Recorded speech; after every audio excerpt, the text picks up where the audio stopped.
नमस्कार गाववाले. अहो, कोकणातलो शिमगो म्हणजे नुसतो सण आणि उत्सव नाही हा.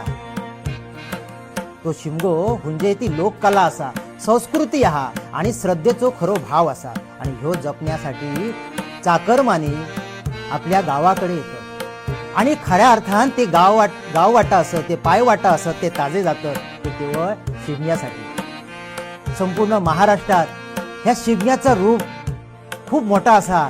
ढोलार काठी पडली काय आजूबाजूची पोरा लागी जातात, नेमात होळी पडली काय खरा रूप शिमग्याक येता. आणि खऱ्या अर्थान शिमगो जो संपूर्ण गावात रंगलो होतो. आयनाच्या बायना घेतल्याशिवाय जायना, आयनाच्या बायना घेतल्याशिवाय जायना. शबय शबय शबय, घरात घर ढोल वाजलो काय पोरा लागी होता, घरात ढोल वाजलो काय पोरा लागी होता. होळी नेमात पडली काय शिमगो सुरू होता. देवाचा नावान हुतला की रमलो सोरो पोटभर घेता, देवाचा नावान हुतला की रमलो सोरो पोटभर घेता. कोणाक काय बोललो तरी शिमगो हुनान चालान जाता.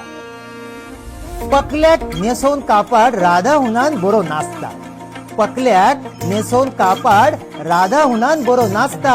आयनाच्या बायना हुतला काय शबय कोणतरी घालता.